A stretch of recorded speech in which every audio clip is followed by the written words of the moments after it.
나는 평생 가난과 함께 시작했다. 그러나 진짜 가난은 통장에 있는 게 아니라 머릿속에 있었다. 돈이 없다고 불행해지는 게 아니라 나는 못한다는 생각이 사람을 가난하게 만든다. 내가 어릴 적 살던 마을은 가난했다. 눈이 오면 방바닥이 열고 아침이면 어머니의 손은 항상 갈라져 있었다. 하지만 이상했다. 똑같이 가난했는데 어떤 사람은 늘 웃었고 어떤 사람은 하루 종일 세상을 원망했다. 그 차이가 인생의 방향을 바꿨다. 나는 그때부터 스스로 다짐했다. 불평하는 머리로는 부자가 될 수 없다. 나는 젊은 시절 돈보다 중요한 게 생각의 힘이라는 걸 깨달았다. 많은 사람이 돈이 없어서 일을 못한다고 말한다. 그러나 나는 봤다. 생각이 없는 사람이 돈을 다 써버리고 생각이 있는 사람은 돈이 없어도 기회를 만든다. 돈은 생각의 그림자다. 생각이 바뀌지 않으면 돈의 흐름도 바뀌지 않는다. 나는 서울로 올라오던 그 새벽 주머니에 단돈 70원을 쥐고 있었다. 사람들은 그 돈으로는 아무것도 못한다고 말했다. 그러나 나는 생각했다. 이 70원은 나의 마지막 돈이 아니라 첫 번째 자본이다. 생각을 그렇게 바꾸는 순간 두려움이 사라졌다. 나는 가난한 사람들의 공통점을 하나 발견했다. 그들은 돈보다 핑계를 더 잘 만든다. 세상이 불공평하다. 환경이 나쁘다. 운이 없다. 하지만 나는 묻고 싶었다. 그 불공평을 바꾸려는 생각은 해봤는가? 사람은 자신이 가진 생각만큼 세상을 바꿀 수 있다. 나는 그래서 항상 머릿속에 질문을 품고 살았다. 지금 내가 가진 것 중에 쓸 수 있는 건 무엇인가? 그 질문 하나가 나를 일으켜 세웠다. 젊은 시절 나는 건설 현장에서 막노동을 했다. 하루 종일 흙먼지를 뒤집어 쓰고 저녁엔 손이 굳어서 밥숟가락을 제대로 잡을 수 없었다. 하지만 나는 그 현장을 학교로 삼았다. 다른 사람들은 피곤해서 쓰러졌지만 나는 현장을 관찰했다. 자재를 실어 나르는 법, 작업의 순서, 감독의 지시 방식. 사람들은 단순히 일했지만 나는 배웠다. 그 차이가 내 미래를 바꿨다. 나는 늘 말했다. 같은 일을 해도 배우는 사람은 남는다. 그게 바로 사고의 차이였다. 가난한 사람은 일을 찾지만 부자는 배움을 찾는다. 가난한 사람은 돈을 위해 일하고 부자는 생각을 위해 일한다. 나는 처음부터 그걸 깨달았다. 그래서 남들보다 더 빨리 출근했고 더 늦게 퇴근했다. 하지만 그것은 단순한 근성이 아니었다. 나는 일할 때마다 머릿속으로 계산했다. 이 일에서 배울 수 있는 건 무엇인가? 이 경험이 나중에 어떤 기회로 바뀔까?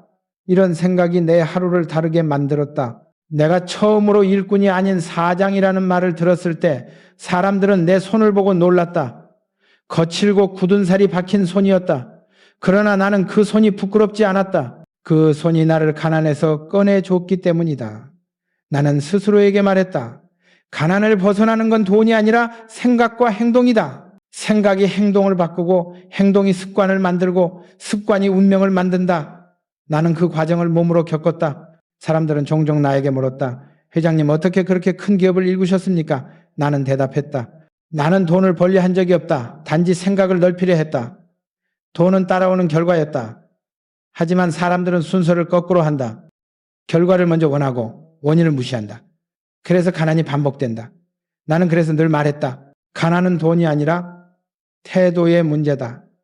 태도가 바뀌면 돈의 방향이 바뀐다. 어느 날 한 청년이 내게 와서 물었다. 회장님, 지금 아무것도 없는 저 같은 사람도 성공할 수 있을까요? 나는 그의 눈을 바라보며 말했다. 당연히 있다. 단, 내 생각이 내 통장보다 먼저 변해야 한다. 그는 의아한 표정을 지었다. 나는 계속 말했다. 빈 통장은 일시적이지만 빈 머리는 영원하다. 그는 그 말을 듣고 한참을 침묵했다. 그리고 몇 년 뒤 그는 자신의 회사를 세웠다. 나중에 그는 내게 편지를 보냈다. 그날 회장님이 제 머릿속에 불을 켜주셨습니다. 나는 그 편지를 읽으며 웃었다. 그래, 돈이 아니라 생각을 전한 것이 가장 큰 투자였다. 나는 가난이 부끄럽지 않다고 생각했다. 진짜 부끄러운 건 그 가난을 운명으로 여기는 것이다. 사람은 누구나 가난할 수 있다. 하지만 가난한 사고로 사는 것은 선택이다. 나는 가난할 때도 꿈을 꿨다. 그 꿈이 생각을 움직였고 생각이 내 인생을 바꿨다. 나는 그래서 말했다. 돈은 나중 문제다. 먼저 생각을 부자로 만들어라. 나는 지금도 후배들에게 이렇게 말한다. 당신이 지금 돈이 없다고 절망하지 마라. 다만 머릿속에 가난을 버려라. 돈이란 것은 결국 생각의 방향으로 움직인다. 가난한 사고를 가진 사람은 돈을 잡아도 놓치고 부자의 사고를 가진 사람은 아무것도 없어도 기회를 잡는다. 나는 그 진리를 평생 봐왔다. 돈을 다루는 일은 통장을 채우는 일이 아니라 생각을 훈련하는 일이다. 돈을 쫓는 사람은 평생 돈의 그림자를 보고 살지만 생각을 바꾸는 사람은 언젠가 빛을 본다. 그것이 내가 배운 첫 번째 교훈이었다. 가난은 내게 시련이었지만 동시에 최고의 스승이었다. 그러나 가난을 이겨내기 위해서는 또 하나의 단계가 있었다. 생각을 바꿨다면 이제는 돈을 대하는 태도를 배워야 했다. 돈을 욕심으로 보면 떠나고 존중으로 보면 머문다. 그것이 두 번째 단계였다. 다음은 그 이야기를 하겠다. 돈을 벌기 전에 돈을 존중하라. 돈은 이상한 생명체다. 잡으려 하면 도망가고 존중하면 다가온다. 나는 젊은 시절 그것을 모르고 수없이 넘어졌다. 돈은 단순한 종이가 아니다. 사람의 땀, 신뢰, 그리고 약속이 녹아있는 생명이다.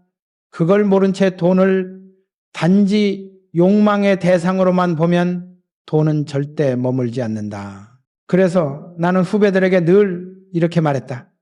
돈을 벌기 전에 돈을 존중하라. 돈을 존중한다는 건 돈을 무서워하라는 뜻이 아니다. 돈의 근본을 이해하라는 뜻이다. 나는 처음 본 돈을 받던 날을 아직도 기억한다. 건설 현장에서 벽돌을 나르고 하루 종일 흙먼지를 마셨다. 손에는 피멍이 들고 옷은 젖어 있었다. 해가 지고 나서야 현장 감독이 내 손에 봉투 하나를 건넸다. 그 안에는 몇 장의 지폐가 있었다. 그 돈을 손에 쥔 순간 이상한 감정이 밀려왔다. 기쁨보다 두려움이 먼저였다. 이게 내가 흘린 땀의 무게구나. 그날 나는 돈을 아무데나 쓰지 않았다. 허기진 배를 참고 반은 어머니께 보내고 반은 내일의 일거리를 위해 남겨뒀다. 그때 나는 처음으로 깨달았다. 돈은 내가 흘린 시간이다. 그래서 함부로 쓸 수 없다. 그 생각이 나의 첫 번째 금융 교육이었다. 돈을 존중한다는 건 돈의 흐름을 깨닫는 것이다. 돈은 단순히 쓰는 것이 아니라 돌려야 산다.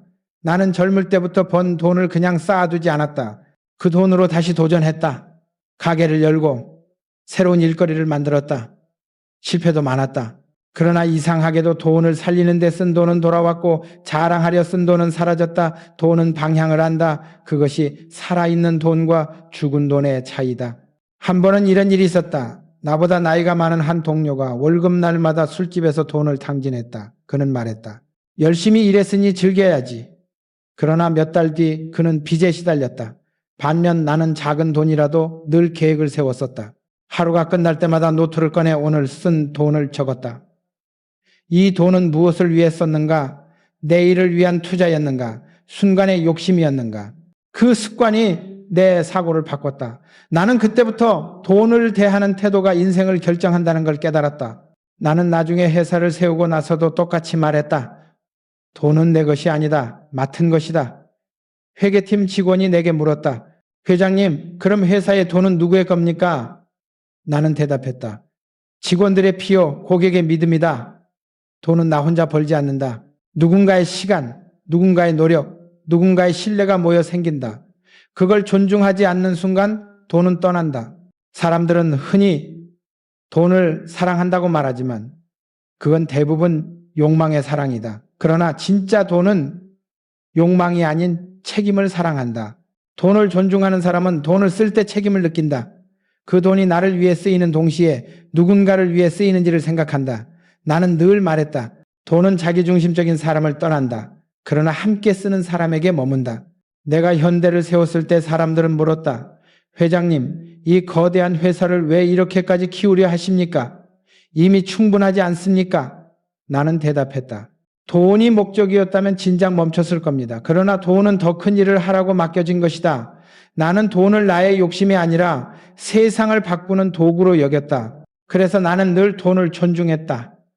존중이 없는 곳에 돈은 오래 머물지 않는다. 돈을 존중하지 않는 사람은 돈을 두려워한다. 돈이 생기면 불안하고 사라지면 분노한다. 그들의 마음속에는 늘 결핍이 자리한다. 반면 돈을 존중하는 사람은 돈이 와도 흔들리지 않는다. 왜냐하면 그는 돈의 의미를 알기 때문이다. 나는 이렇게 말했다. 돈을 무시하지 마라. 그러나 그 앞에 무릎 꿇지도 마라. 돈은 인간보다 높지도 낮지도 않다. 그저 인간의 태도에 따라 얼굴을 바꾸는 존재다. 나는 평생 동안 수많은 사람을 봤다. 돈을 얕잡아 본 사람은 가난해졌고 돈을 지나치게 숭배한 사람은 불행해졌다. 하지만 돈을 존중한 사람은 오래 살았다. 존중은 균형을 만든다. 균형이 있는 곳에 부가 머문다. 나는 젊은 시절 내 머리맡에 종이 한 장을 붙여뒀다. 거기엔 이렇게 적혀 있었다. 돈은 친구처럼 대하라. 하지만 주인처럼 모시지 마라. 그 문장은 내 평생의 원칙이 되었다. 나는 가끔 후배들에게 이렇게 말한다. 돈을 함부로 쓰지 마라. 그러나 돈을 흘려보내는 걸 두려워하지도 마라. 돈을 존중하는 사람은 흐름을 이해한다. 아낀다는 것은 무조건 안 쓰는 게 아니라 올바른 곳에 쓰는 것이다. 돈을 대하는 태도는 결국 자기 자신을 대하는 태도다. 돈을 함부로 쓰는 사람은 결국 자신을 함부로 대하는 사람이다. 사람들이 내게 물었다. 회장님, 왜 그렇게 돈 이야기를 자주 하십니까? 나는 대답했다. 돈이 인간의 마음을 가장 정확히 보여주기 때문이다. 돈은 거울이다. 그것을 대하는 태도에 따라 그 사람의 철학이 드러난다. 존중은 철학의 시작이다. 나는 돈을 통해 인간을 배웠고 인간을 통해 돈의 본질을 배웠다. 돈을 존중하는 마음이 생기면 그 다음부터는 돈의 습관을 바꿔야 한다. 태도만으로는 부족하다. 습관이 변해야 행동이 변한다. 행동이 변해야 인생이 바뀐다. 그래서 나는 세 번째 단계에서 이렇게 말했다. 돈을 벌고 싶다면 먼저 습관을 바꿔라. 다음은 그 이야기다. 습관이 어떻게 인생의 재정을 바꾸는지, 그리고 그것이 어떻게 운명을 바꿨는지 말해주겠다. 돈은 습관을 담는다. 하루의 습관이 한 달의 재정을 만들고 그 재정이 평생의 삶을 결정한다. 나는 평생 돈보다 습관을 먼저 다스렸다. 사람들은 나에게 성공의 비결을 묻지만 사실 그것은 거창한 계획이 아니었다. 매일의 사소한 행동, 돈을 대하는 습관이 전부였다. 나는 늘 말했다. 돈은 노력보다 습관을 따른다. 습관이 바뀌지 않으면 아무리 많이 벌어도 결국 다시 제자리다. 젊은 시절 나는 그걸 온몸으로 배웠다. 서울에 처음 올라왔을 때 나는 돈을 아끼는 법부터 배워야 했다. 하루 벌어 하루를 먹고 살던 시절이었다. 점심값이 아까워 도시락을 싸다녔고 밤엔 남들이 남긴 신문지를 덮고 잠을 잤다. 그러나 단순히 절약하기 위한 게 아니었다. 나는 내 자신에게 훈련을 시켰다. 내가 돈을 다스릴 수 있을 때까지 돈을 허투루 쓰지 않는다. 가난한 사람은 돈이 없어서 불편하지만 진짜 가난한 사람은 자신을 절제하지 못해 항상 쫓긴다. 나는 후자였던 시절을 견디며 배웠다. 어느 날 한 현장에서 함께 일하던 동료가 내게 물었다. 정 사장, 그렇게까지 아끼면 뭐가 남습니까? 나는 그에게 웃으며 말했다. 습관이 남지. 그는 웃었다. 그러나 몇 달 후 그가 다니던 현장의 문을 닫자 그는 곧바로 빚에 시달렸다. 반면 나는 비상금으로 그 위기를 넘겼다. 그때 나는 더욱 확신했다. 돈은 금액이 아니라 습관의 문제다. 절약은 돈을 모으는 기술이 아니라 자기 자신을 지배하는 훈련이다. 나는 지금도 기억한다. 첫 사업을 시작했을 때 하루 수입이 겨우 몇천 원이던 시절이었다. 그때도 나는 하루의 수입 중 10%는 반드시 남겼다. 아무리 적은 돈이라도 내일을 위한 몫을 정해 두었다. 사람들은 비웃었다. 그걸로 뭘 하겠습니까? 그러나 1년이 지나자 그 돈이 내 첫 트럭을 샀고 그 트럭이 내 회사를 세웠다. 사람들은 그걸 운이라고 했다. 그러나 나는 말했다. 운이 아니라 습관이었다. 습관이야말로 평생 지켜주는 자산이었다. 나는 늘 후배들에게 말한다. 부자가 되고 싶다면 돈을 버는 법보다 돈을 다루는 습관을 먼저 익혀라. 부자가 되는 사람과 그렇지 못한 사람의 차이는 단 한 가지다. 부자는 돈이 들어오면 먼저 남기고 가난한 사람은 먼저 쓴다. 돈의 방향이 습관을 통해 결정된다. 나는 처음부터 돈을 남기는 습관을 몸에 익혔다. 그 습관이 나중엔 투자로, 신용으로, 그리고 신뢰로 이어졌다. 습관은 단순한 행동이 아니다. 그것은 생각의 구조다. 가난한 사람은 급한 일부터 처리하려 하고 부자는 중요한 일부터 처리한다. 그 사고의 습관이 결국 삶을 바꾼다. 나는 아침마다 계획을 세우는 습관을 가졌다. 그날의 일과 만날 사람, 써야 할 돈까지 모두 적었다. 일기가 아니라 전략표였다. 그것을 하루도 거르지 않았다.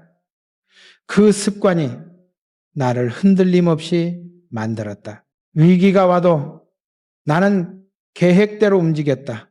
습관은 위기 속에서도 방향을 지켜주는 나침반이었다. 한 번은 이런 일이 있었다. 중동 건설 현장에 나갔을 때였다. 현장은 모래바람이 거세고 하루에도 수백 명의 인부가 땀을 쏟았다. 그때 나는 새벽 4시에 일어나 현장을 돌았다. 아직 어둠 속이었지만 그 조용한 시간에 나는 하루의 계획을 세웠다. 몇 시에 작업을 시작하고 어떤 장비를 먼저 움직이고 누가 지시를 맡을지 그것을 적어두고 아침 해가 뜨면 그대로 실행했다. 사람들은 물었다. 회장님, 그렇게 일찍 일어나면 피곤하지 않습니까? 나는 웃으며 말했다. 습관이 피로를 이긴다. 습관은 나를 지치지 않게 했다. 계획된 하루는 불안보다 강했다. 습관이란 건 결국 작은 약속이다. 스스로와의 약속을 매일 지키는 사람은 남과의 약속도 절대 어기지 않는다. 그래서 나는 내 삶의 모든 것을 습관으로 만들었다. 돈을 쓰는 법, 시간을 쓰는 법, 말을 하는 법까지. 예를 들어 나는 하루가 끝날 때마다 반드시 그날의 돈을 정리했다. 수입과 지출을 기록하고 불필요한 소비가 있었다면 이유를 적었다. 그게 귀찮아 보여도 나중엔 그것이 나의 재정사고를 단단하게 만들어줬다. 나는 그 과정을 재정의 일기장이라 불렀다. 한 번은 젊은 사원이 내게 와서 말했다. 회장님, 전 늘 돈이 모이지 않습니다. 나는 그의 손에 종이 한 장을 쥐어주며 말했다. 이걸로 한 달만 써봐라. 그 종이엔 단 한 줄만 적혀 있었다. 쓴 돈을 적어라. 그는 어이없다는 듯 웃었지만 한 달 뒤 내게 와서 말했다. 회장님, 이제야 알겠습니다. 돈이 모이지 않은 게 아니라 내가 어디에 새는지 몰랐습니다. 나는 말했다. 그래, 습관이 눈을 열어주는 법이다. 돈의 습관은 생각의 리듬을 만든다. 부자는 돈을 대할 때 냉정하다. 감정으로 소비하지 않는다. 반면 가난한 사람은 기분으로 산다. 스트레스를 풀기 위해, 위로받기 위해 돈을 쓴다.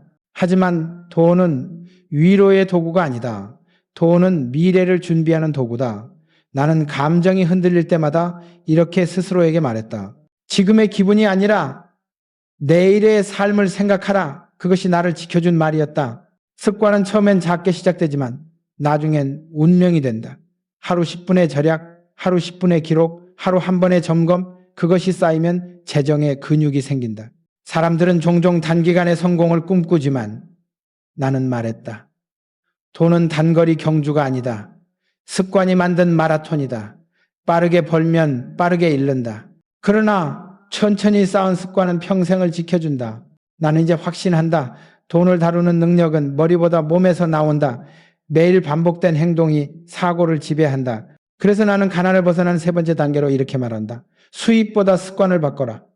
생각이 바뀌면 시야가 바뀌고 습관이 바뀌면 인생이 바뀐다. 그러나 여기서 멈출 수는 없다. 습관이 생겼다면 이제 그 습관을 흐름으로 만들어야 한다. 돈은 멈춰 있으면 썩는다. 흘러야 살아난다. 다음은 그 이야기다. 가난한 사람은 돈을 쓰고 부자는 돈을 굴린다. 돈은 고여 있으면 썩는다. 나는 평생 그것을 몸으로 배웠다. 가난한 사람은 돈을 쓴다. 그러나 부자는 돈을 굴린다.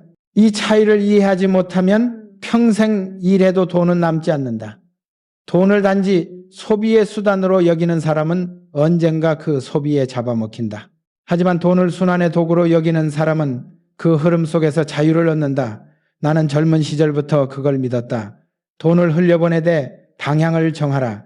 방향 없는 지출은 낭비지만 목적 있는 순환은 자산이다.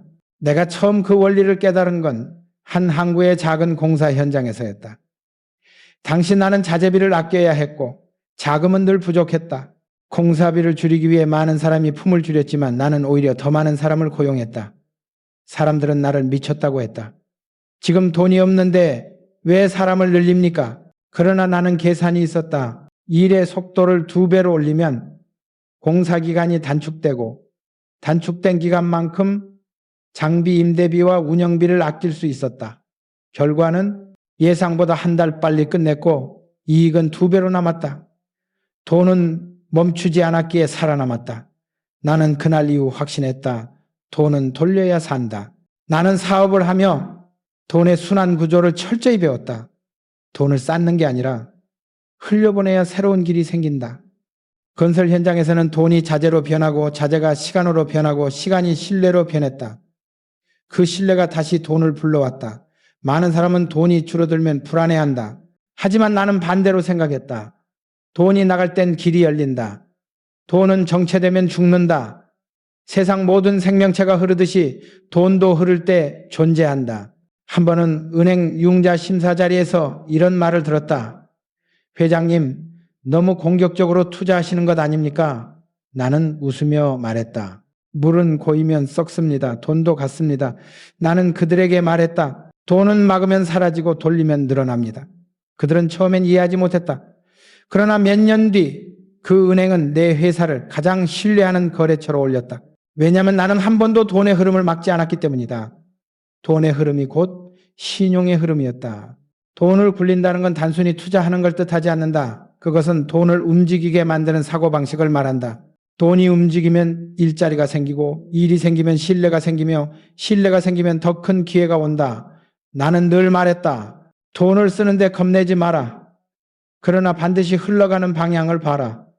나에게 있어 돈은 강물이었다. 강이 산을 깎고 바다로 나아가듯 돈도 세상의 흐름을 만들었다. 어느 날 한 젊은 사업가가 내게 물었다. 회장님, 돈이 조금 생겼는데 어디에 투자해야 할까요? 나는 그에게 이렇게 말했다. 당신이 제일 잘 아는 곳에 흘려라. 그는 잠시 생각하더니 대답했다. 그럼 제 일에 다시 투자하겠습니다. 나는 웃으며 말했다. 그게 정답이다. 남의 밭에 물대지 말고 네 밭부터 적셔라. 남의 유행을 따라가다 망한 사람들을 수도 없이 봤다.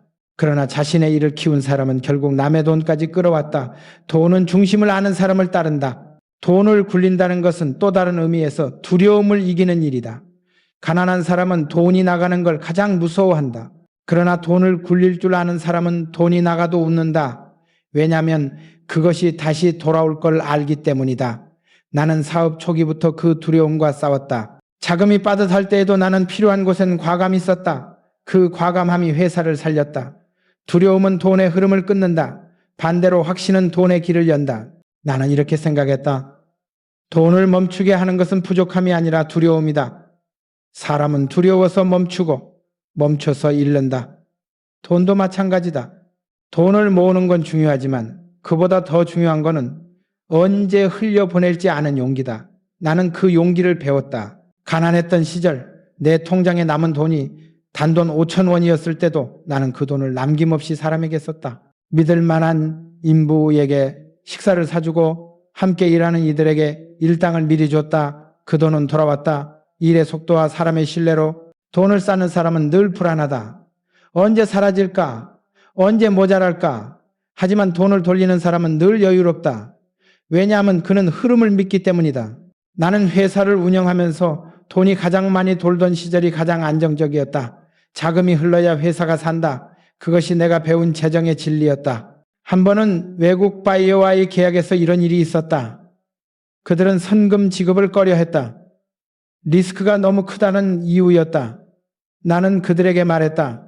당신이 돈을 흘려보내지 않으면 신뢰도 멈춥니다. 신뢰가 멈추면 일도 멈추지요. 나는 그들에게 직접 보여줬다. 내 돈으로 먼저 자재를 사고 공정을 시작했다. 그들은 놀랐다. 이 정도로 자신이 있습니까? 나는 말했다. 자신이 아니라 확신입니다. 흘러야 결과가 나옵니다. 결국 그 계약은 성사됐고 그들은 나를 리스크를 기회로 바꾸는 사람이라 불렀다. 나는 돈을 단지 축적의 수단으로 보지 않았다. 돈은 순환의 도구이자 신뢰의 언어였다. 내가 건설을 하든 산업을 세우든 그 중심에는 늘 이 원칙이 있었다. 돈은 나를 위해 일하게 하라. 그것은 단순한 투자 전략이 아니었다. 그것은 철학이었다. 돈이 나를 부자로 만든 게 아니라 내가 돈의 흐름을 믿었기에 부가 따라온 것이다. 지금도 나는 젊은 세대에게 이렇게 말하고 싶다. 돈을 흘려보내되 목적을 잊지 마라. 쓸 때마다 물어라. 이 돈이 나를 앞으로 보내는가 뒤로 끌어내리는가? 그 질문 하나가 당신의 재정을 바꿀 것이다. 돈을 쓰는 게 아니라 돈을 움직이는 것이다. 그것이 진짜 굴리는 사고다. 그리고 이 원칙을 지키다 보면 또 하나의 벽이 나타난다. 바로 빚이다. 사람들은 빚을 악마처럼 두려워하지만 나는 다르게 보았다. 잘 다스린 빚은 나를 성장시켰고 나쁜 빚은 나를 시험했다. 다음은 그 이야기다. 빚을 두려워하지 말고 빚을 통제하라.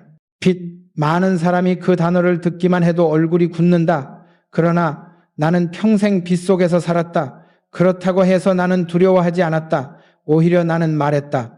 빚을 피하려 하지 마라. 다만 통제하라. 빚은 칼과 같다. 다루는 자에게는 도구가 되고 두려워하는 자에게는 재앙이 된다. 나는 그 차이를 몸으로 배웠다. 젊은 시절 나는 첫 공사 현장을 맡았다. 하지만 자금이 턱없이 부족했다. 은행은 내게 대출을 거절했다. 담보가 없다는 이유였다. 나는 은행장을 직접 찾아갔다. 그의 방은 차가웠다. 그는 나를 위아래로 훑어보며 말했다. 당신 같은 젊은 사업가에게 돈을 빌려줄 이유가 없어. 나는 고개를 숙이지 않았다. 회장님, 담보는 없습니다. 하지만 일할 사람은 있습니다. 기술도 있습니다. 그리고 저는 절대 포기하지 않을 자신이 있습니다. 그는 잠시 나를 바라보더니 미소를 지었다. 그 자신감이 담보라면 한번 맡겨보지. 그렇게 나는 내 인생 첫 대출을 받았다. 그 돈으로 시작한 공사가 바로 현대의 출발이었다. 그때 나는 깨달았다. 빚이란 위험이 아니라 기회의 문이었다. 그러나 그 문을 통과할 수 있는 사람은 두려움을 이긴 자뿐이었다. 빚은 위험하지 않다. 위험한 것은 그것을 통제하지 못하는 인간의 마음이다. 나는 늘 말했다. 빚은 사람을 부자로도 파산자로도 만든다. 그것을 결정하는 건 돈이 아니라 태도다. 나는 빚을 쓸 때마다 원칙을 세웠다. 첫째, 소비를 위한 빚은 절대 지지 않는다. 둘째, 미래의 수익이 보이지 않는 빚은 시작조차 하지 않는다. 셋째, 내가 감당할 수 있는 한도를 넘어서는 순간 그건 빚이 아니라 올감이다. 이 세 가지 원칙은 내 평생의 재정 지침이었다. 많은 사람은 돈을 벌면 자유로워진다고 생각한다. 하지만 나는 봤다. 돈이 많아도 빚의 노예로 사는 사람들을. 왜냐하면 그들은 돈보다 감정을 먼저 움직였기 때문이다. 돈을 벌면 욕망이 커지고 욕망이 커지면 빚도 커진다. 나는 그래서 늘 말했다. 빚은 돈으로 갚는 게 아니라 습관으로 갚는다. 습관이 통제되지 않으면 아무리 돈이 많아도 결국 다시 빚으로 돌아간다. 한 번은 이런 일이 있었다. 중동 프로젝트를 맡았을 때 회사는 막대한 자금이 필요했다. 해외 은행들은 불신했고 국내 자금줄은 막혔다. 그때 많은 임원들이 내게 말했다. 회장님, 이건 너무 큰 위험입니다. 대출을 줄이셔야 합니다. 나는 고개를 저었다. 아니, 지금은 공격해야 할 때다. 그들은 놀랐다. 나는 말했다. 위험 속에 길이 있다. 다만 우리가 그 위험을 통제할 준비가 되어 있어야 한다. 그리고 나는 모든 자금 흐름을 직접 점검했다. 하루에도 수십 번씩 보고를 받고 숫자 하나까지 확인했다. 그 철저함이 회사를 살렸다. 결국 그 프로젝트는 성공했고 우리는 빚을 2배의 이익으로 갚았다. 나는 그때 확신했다. 빚은 나쁜 것이 아니다. 나쁜 관리가 문제다. 돈은 도구다. 칼과 같다. 요리사는 칼로 생명을 살리고 범죄자는 칼로 생명을 빼앗는다. 빚도 마찬가지다. 그것을 어떻게 쓰느냐가 인생을 결정한다. 나는 빚을 두려워하지 않았다. 대신 그 흐름을 설계했다. 나는 자주 이렇게 말했다. 빚을 줘도 좋다. 그러나 잠을 잘 수 있는 빚만 줘라. 잠을 설치는 빚은 마음의 평화를 빼앗는다. 그런 빚은 반드시 갚기 전에 먼저 버려야 한다. 반대로 잠이 편안한 빚은 성장의 자산이 된다. 그 빚이 당신을 더 큰 무대로 이끈다. 나는 그 원칙을 끝까지 지켰다. 어느 날 한 기자가 내게 물었다. 회장님, 그렇게 많은 프로젝트를 진행하면서 빚이 무섭지 않으셨습니까? 나는 웃으며 대답했다. 무서웠습니다. 하지만 더 무서운 건 멈추는 것이었습니다. 빚이란 건 결국 미래의 신뢰를 담보로 당겨 쓰는 것이다. 나는 그 신뢰를 잃지 않기 위해 밤을 새웠다. 계산서를 펼치며 스스로에게 물었다. 이 빚은 나를 무너뜨릴 것인가? 키울 것인가? 그 질문이 빚을 다스리는 나침반이었다. 많은 사람들이 빚을 두려워하며 이렇게 말한다. 난 빚 없이 살고 싶다. 그러나 나는 말했다. 그건 불가능하다. 세상에 빚 없는 사람은 없다. 중요한 건 누가 주인이 되느냐이다. 돈을 빌리는 자가 빚의 주인이 되는가? 빚이 그를 지배하는가? 그 차이는 의도에 있다. 나는 언제나 빚의 목적을 명확히 했다. 그것이 생산적이면 자산이 되고 감정적이면 독이 된다. 나는 빚을 질 때마다 반드시 이렇게 했다. 이 빚이 세상을 이롭게 할 수 있는가? 만약 답이 예라면 주저하지 않았다. 그러나 이익만을 위한 빚이라면 단호히 거절했다. 나는 내 이름을 걸고 돈을 빌렸다. 신용은 숫자가 아니라 사람의 얼굴이었다. 그래서 나는 단 한 번도 남의 신뢰를 배신하지 않았다. 그것이 나의 원칙이었다. 나는 지금도 기억한다.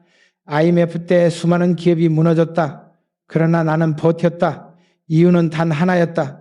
나는 평생 빚을 통제하는 습관을 가졌기 때문이다. 빚이 늘어나면 불안을 느끼는 게 아니라 숫자를 더 세밀하게 다루었다.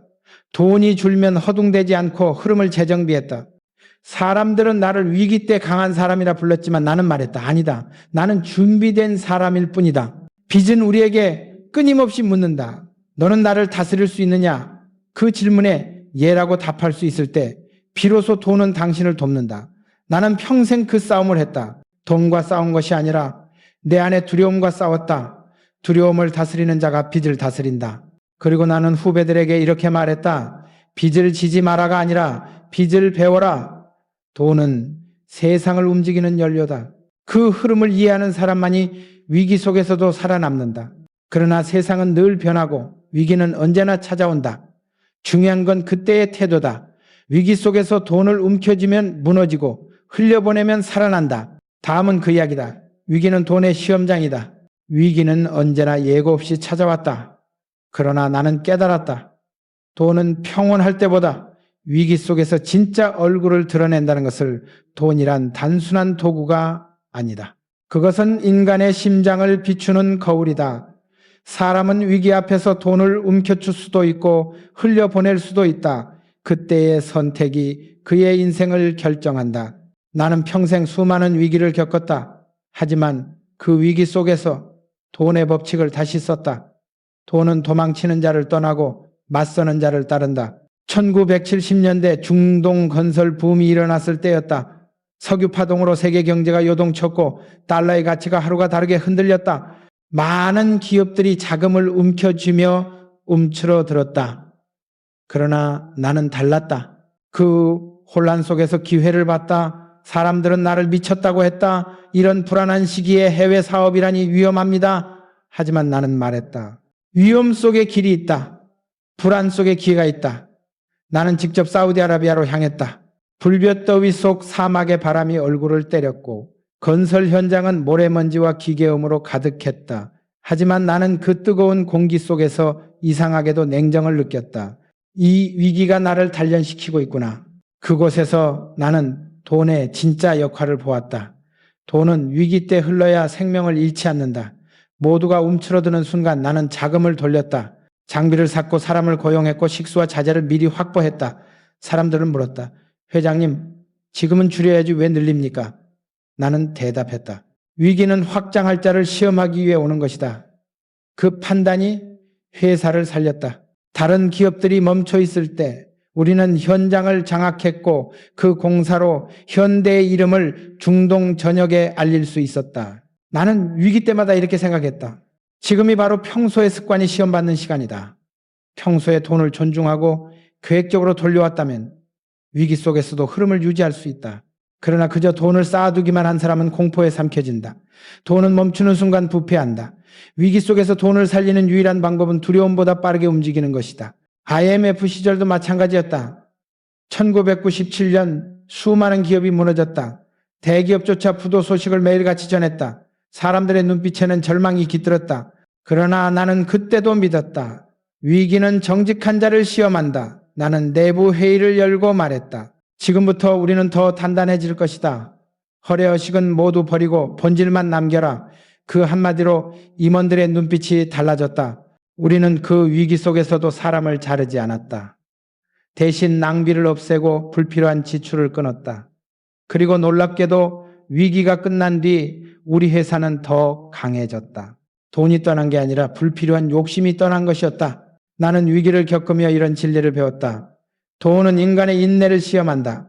불황의 시기엔 두 종류의 사람이 있다.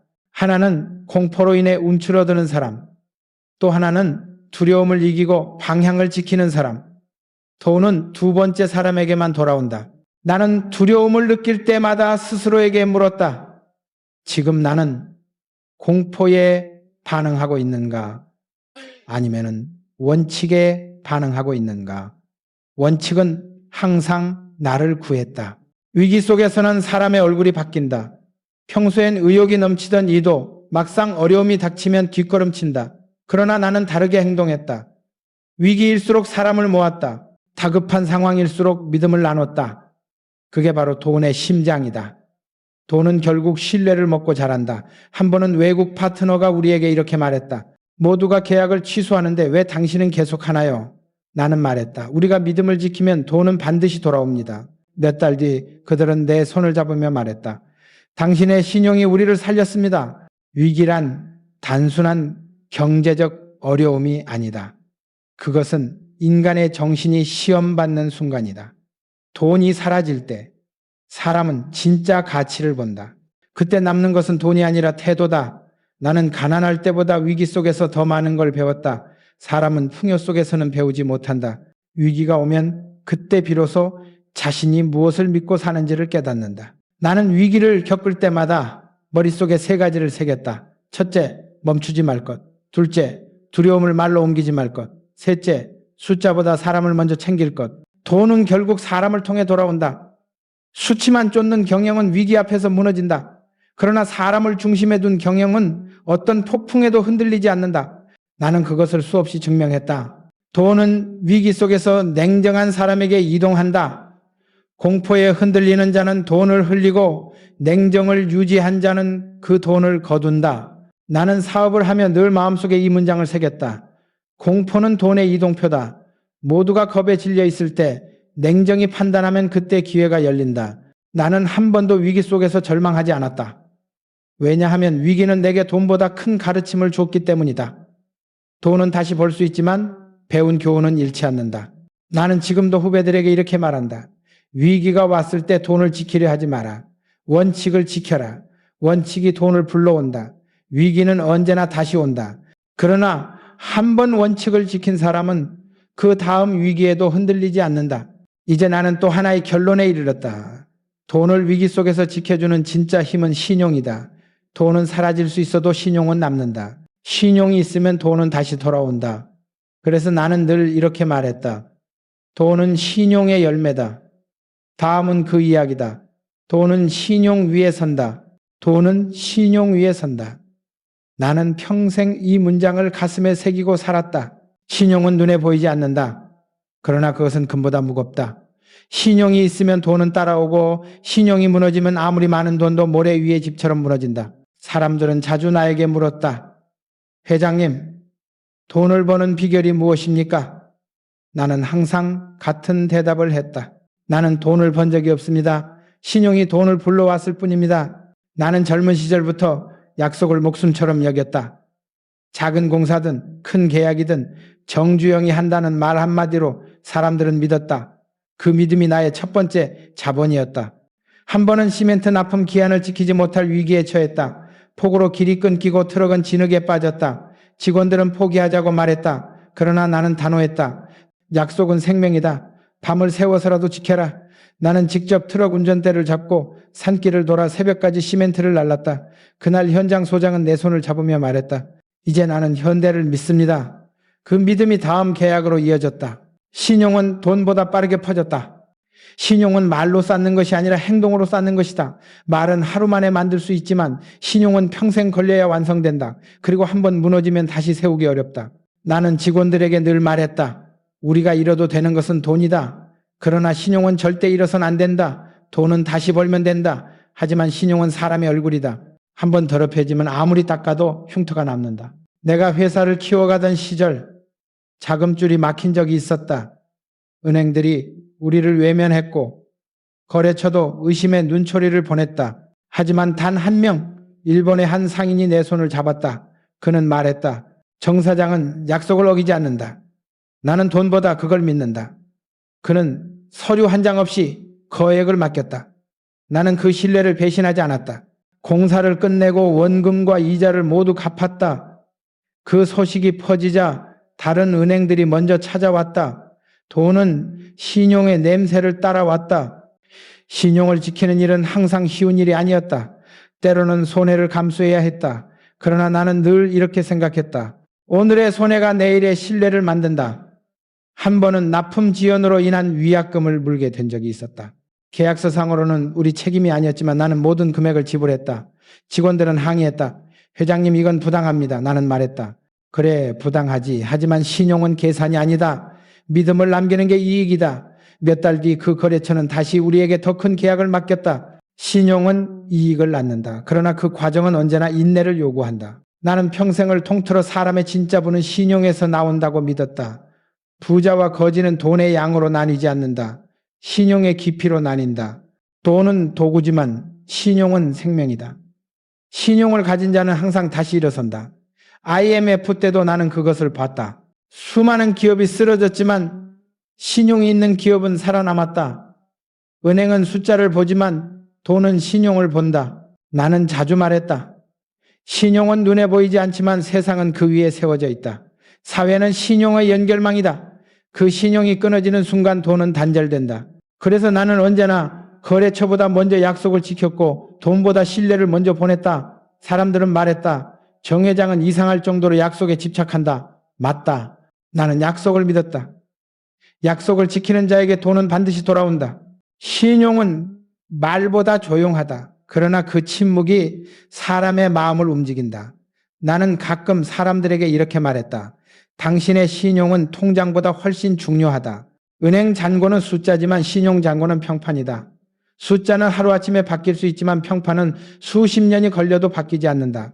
나는 내 이름 하나로 회사를 세웠다. 현대라는 이름이 세상에서 신용의 상징이 된 건 내가 아닌 수많은 사람의 약속이 쌓인 결과였다. 한 번은 외국 투자자가 내게 물었다. 당신은 어떻게 그렇게 거대한 회사를 운영하면서도 빚을 두려워하지 않습니까? 나는 미소 지었다. 나는 빚이 아니라 신용으로 움직입니다. 신용이 있으면 빚도 나를 돕습니다. 그는 고개를 끄덕였다. 그리고 실제로 우리는 신용으로 불가능한 계약을 성사시켰다. 신용이 돈의 벽을 무너뜨렸다. 나는 지금도 기억한다. 한때 한 거래처가 도산 위기에 처했을 때 많은 이들이 손을 뗐다. 그러나 나는 그들에게 자금을 지원했다. 사람들은 반대했다. 회장님, 그 회사는 이미 끝났습니다. 나는 말했다. 신용은 어려울 때 지키는 것이다. 몇 년 뒤 그 회사는 다시 일어서서 내 손을 잡았다. 그들은 말했다. 그날 도와주신 건 돈이 아니라 신뢰였습니다. 그 말을 듣는 순간 나는 확신했다. 돈보다 강한 건 믿음이다. 신용은 결국 사람에 대한 믿음이다. 내가 사람을 믿었기에 사람들도 나를 믿었다. 신용은 단방향이 아니다. 주어야 돌아온다. 그래서 나는 항상 사람에게 투자했다. 사람의 신용이 곧 회사의 신용이었다. 신용은 회계장부에 찍히지 않지만 회사의 진짜 자산으로 남는다. 나는 후배들에게 이렇게 말했다. 돈을 잃어도 다시 벌 수 있다. 하지만 신용을 잃으면 다시 시작할 기회조차 없다. 신용을 지키는 사람은 결국 돈보다 큰 부를 얻는다. 그것은 평생의 존경과 이름이다. 그러나 신용만으로 완성되는 분은 없다. 신용이 뿌리라면 그 위에 피어나는 꽃은 감사다. 감사는 신용을 오래 살게 한다. 다음은 그 이야기다. 부는 감사로 완성된다. 부는 감사로 완성된다. 나는 평생 이 진리를 믿었다. 돈을 벌기까지는 의지가 필요하고 돈을 지키기까지는 지혜가 필요하지만 돈을 오래 유지하기 위해서는 감사가 필요하다. 감사 없는 부는 결국 교만으로 변한다. 교만한 부는 오래가지 못한다. 나는 많은 사람을 보았다. 열심히 일해 큰 돈을 벌었지만 어느 순간부터 사람을 잊고 운을 잊고 세상을 원망하기 시작한 사람들. 그들의 부는 결국 손가락 사이로 흘러내렸다. 돈은 감사할 줄 아는 사람에게 머문다. 왜냐하면 감사는 겸손의 또 다른 이름이기 때문이다. 나는 젊은 시절 하루 3끼를 먹을 수 있다는 것조차 기적이라 느꼈다. 새벽에 일어나 마기를 나가며 뜨거운 보리밥 한 숟가락을 먹을 때마다 어머니의 손이 생각났다. 그때 나는 다짐했다. 언젠가 돈을 벌게 되면 나를 도와준 사람들에게 반드시 갚겠다. 그 마음이 평생의 철학이 되었다. 나는 돈을 벌 때마다 스스로에게 물었다. 이 돈이 나만을 위한 돈인가? 아니면 함께 사는 세상을 위한 돈인가? 감사는 돈의 방향을 바꾸는 나침반이었다. 감사란 단순한 말이 아니다. 그것은 태도다. 작은 일에도 고개를 숙일 줄 아는 마음, 실패해도 배움을 찾는 마음, 그것이 바로 부를 지켜주는 힘이었다. 나는 평생 돈보다 사람을 먼저 감사했다. 함께 일한 인부들, 거래처 직원들, 심지어 나를 비판하던 언론까지도 그들의 시선과 노력 덕분에 내가 성장할 수 있었기 때문이다. 나는 늘 말했다. 감사는 돈보다 오래 남는다. 한 번은 해외 현장에서 공사가 중단될 위기에 처한 적이 있었다. 폭우로 자재가 떠내려가고 근로자들의 사기는 바닥을 쳤다. 모두가 포기하려는 그때 나는 한 인부의 얼굴을 봤다. 그는 비를 맞으며 혼자 자재를 옮기고 있었다. 나는 다가가 그에게 물었다. 무엇이 그렇게 자네를 움직이게 하나? 그는 웃으며 말했다. 회장님이 늘 고맙다고 하시니까요. 그 한마디에 나는 깊이 깨달았다. 감사는 사람의 피로를 녹인다. 감사는 돈보다 강한 연료다. 그날 이후 나는 어떤 현장에서도 먼저 고맙다는 말을 잊지 않았다. 나는 인생에서 3가지 감사의 대상을 잊지 않았다. 첫째, 나보다 앞서 걸어간 이들. 둘째, 나와 함께 걷는 이들. 셋째, 나를 비판한 이들. 그들은 모두 내 성장의 거울이었다. 누군가는 나를 가르쳤고 누군가는 내 어깨를 빌려줬으며 또 누군가는 내 자만을 경계하게 만들었다. 모든 인연이 내 재정의 학교였다. 감사란 결국 자신을 객관적으로 바라보는 힘이다. 사람은 돈을 많이 벌면 자기 능력을 과대평가하기 쉽다. 그러나 나는 늘 말했다. 내가 번 것이 아니라 세상이 허락한 것이다. 돈은 세상이 잠시 맡겨둔 것이다. 맡겨진 돈을 잘 쓰는 것이 인간의 의무다. 나는 그 의무를 감사로 시작했다. 감사는 돈을 순환하게 만든다. 돈을 쌓는 사람은 점점 외로워지고 흘려보내는 사람은 점점 부유해진다. 나는 평생 돈을 흘려보내며 살았다. 그것이 단순한 기부가 아니었다. 돈이 흐르는 곳에 생명이 생기고 생명이 있는 곳에 다시 기회가 돌아온다는 걸 믿었기 때문이다. 나는 학교를 세우고 병원을 세웠다. 많은 사람이 회장님 왜 그렇게 많은 돈을 사회에 쓰십니까? 라고 물었다. 나는 대답했다. 그게 내가 번 돈을 정화하는 방법이다. 돈은 쓸 때 깨끗해진다. 나눔은 돈의 가장 높은 형태다. 나는 늘 후배들에게 말했다. 돈이 당신의 주인이 되지 않게 하라. 그리고 돈이 당신의 마음을 병들게 하지 말라. 감사는 그 병을 막아주는 백신이다. 불평은 마음을 가난하게 만들고 감사는 마음을 부자로 만든다. 마음이 부자가 되면 돈은 자연스럽게 따라온다. 그게 인생의 역설이다. 어느 날 한 청년이 내게 물었다. 회장님, 돈이 많으면 행복해지나요? 나는 잠시 생각하다가 말했다. 돈은 행복을 만들지 않는다. 그러나 감사는 행복을 부른다. 돈은 바람이고 감사는 방향이다. 그는 고개를 끄덕였다. 나는 이어서 말했다. 감사할 줄 모르는 사람은 아무리 큰 돈을 가져도 결국 잃는다. 하지만 감사할 줄 아는 사람은 비록 가진 게 없어도 이미 부자다. 나는 평생 수많은 위기를 겪었지만 감사하는 마음 하나로 버텼다.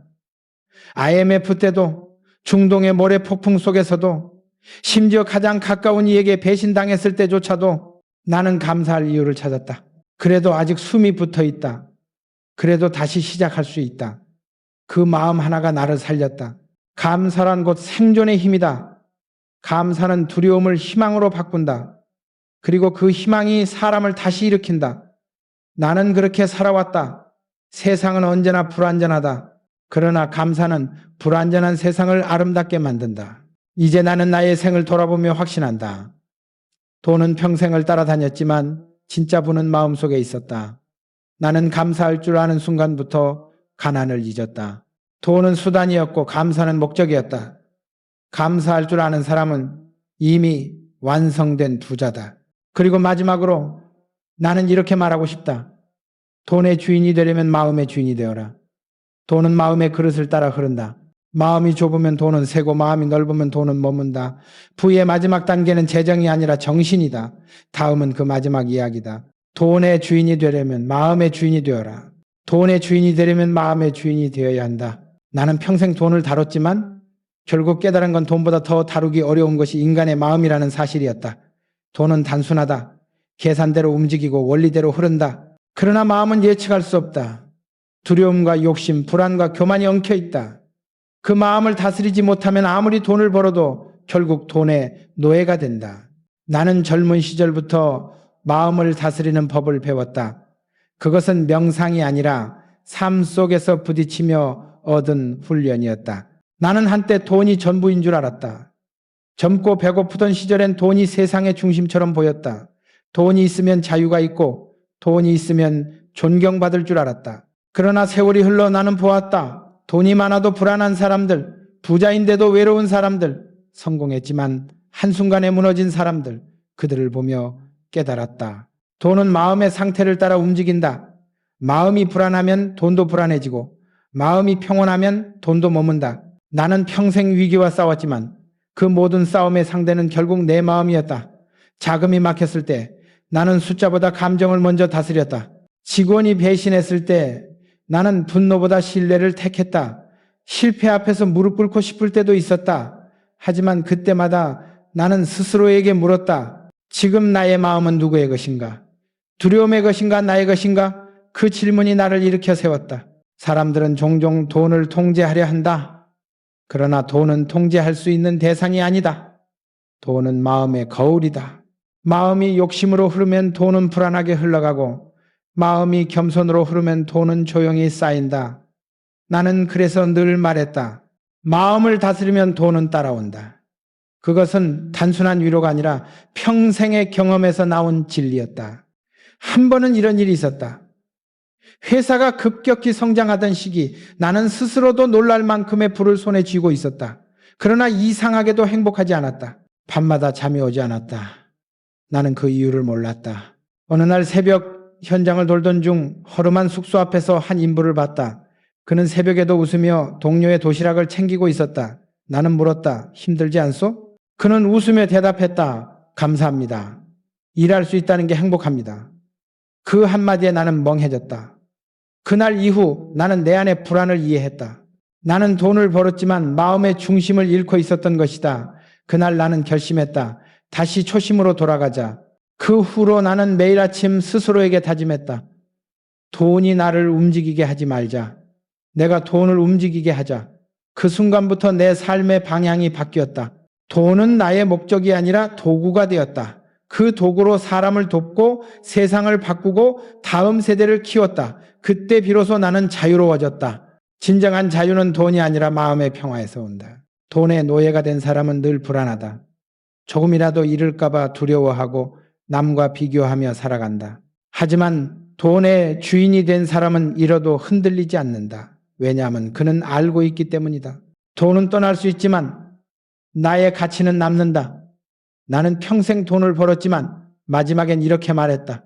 돈은 내 인생의 전부가 아니다. 다만 나를 단련시킨 도구였다. 돈은 나를 시험했고 나는 그 시험을 통해 내 마음을 배웠다. 나는 수많은 사람을 보았다. 돈이 생기자 교만해지고 결국 모든 걸 잃은 사람들. 그들은 마음의 주인이 되지 못했다. 마음을 다스리지 못한 분은 언제나 짧다. 반면 마음이 단단한 사람은 가난 속에서도 평온했다. 나는 그 차이를 평생 봐왔다. 마음의 부자가 되면은 세상이 흔들려도 중심이 무너지지 않는다. 그 중심이 바로 신뢰, 겸손, 그리고 감사였다. 내가 말하는 재정 철학의 마지막은 단순하다. 돈은 인간의 마음을 증폭시킬 뿐 바꾸지 않는다. 마음이 이기적이면 돈은 독이 되고 마음이 따뜻하면 돈은 약이 된다. 돈이 많을수록 더 조심해야 한다. 왜냐하면 돈은 우리의 본 모습을 드러내기 때문이다. 나는 수없이 말했다. 돈이 문제인 게 아니다. 마음이 문제다. 돈은 인간의 시험지다. 정직하게 답하면 성장하지만 거짓으로 답하면 무너진다. 이제 나는 나의 생을 돌아본다. 흙먼지 나는 현장에서 시작해 세계의 바다를 건너며 살아온 세월이었다. 수많은 위기와 싸웠고 수많은 기적을 만들었다. 그러나 지금 돌이켜보면 그 모든 과정의 중심엔 마음이 있었다. 내가 포기하지 않은 이유도 실패 속에서 다시 일어난 이유도 모두 마음을 지켰기 때문이다. 돈은 나를 따라왔지만 마음은 나를 이끌었다. 나는 이제 이렇게 말하고 싶다. 돈의 크기는 중요하지 않다. 마음의 크기가 인생을 결정한다. 부자가 되고 싶다면 먼저 마음의 빚을 갚아라. 부모에게, 스승에게, 동료에게, 세상에게 진 마음의 빚을 갚는 사람만이 진짜 부자다. 마음이 비워져야 돈이 들어온다. 꽉 쥔 손에는 아무것도 들어오지 않는다. 마음을 열어야 돈이 머문다. 나는 젊은 시절 한 노인에게 이런 말을 들은 적이 있다. 정군 돈은 흘러가는 물이네. 그 물을 손으로 움켜쥐면 빠져나가지만 흐름을 따라 걷는 자는 목을 축인다. 그 말이 내 인생의 마지막 교훈이 되었다. 돈을 움켜쥐려 하지 말고 흐름 속에서 함께 걸어라. 그 길 끝에 부와 평화가 함께 있다. 그래서 나는 지금도 후배들에게 이렇게 말한다. 돈을 두려워하지 말고 돈에 지배당하지도 마라. 마음을 지켜라. 마음이 흔들리지 않으면 돈은 반드시 너를 따른다. 돈은 결국 마음의 그림자다. 그림자를 바꾸려면 먼저 빛을 바꿔야 한다. 그 빛이 바로 인간의 철학이다. 나는 이제 모든 걸 내려놓을 나이가 되었다. 그러나 한 가지는 분명히 말할 수 있다. 진짜 부자는 통장에 있는 숫자가 아니라 마음에 있는 평화다. 나는 평생 일했고 싸웠고 배웠다. 그리고 마지막에 남은 건 감사와 평온이었다. 돈은 내 인생의 동반자였지만 마음은 내 인생의 주인이었다. 이제 나는 여러분에게 묻고 싶다. 당신은 돈의 주인인가 아니면 돈의 종인가? 그 대답은 돈의 액수에 있지 않다. 당신의 마음에 있다. 마음을 다스려라. 그러면 돈은 저절로 당신 곁에 머무를 것이다. 그리고 그 순간 당신은 이미 부자다. 그것이 내가 평생을 걸쳐 깨달은 마지막 진리다. 돈의 주인이 되려면 마음의 주인이 되어라. 그 마음이 당신의 인생을 지배할 것이다. 그리고 그 인생이 바로 진정한 부의 철학이다.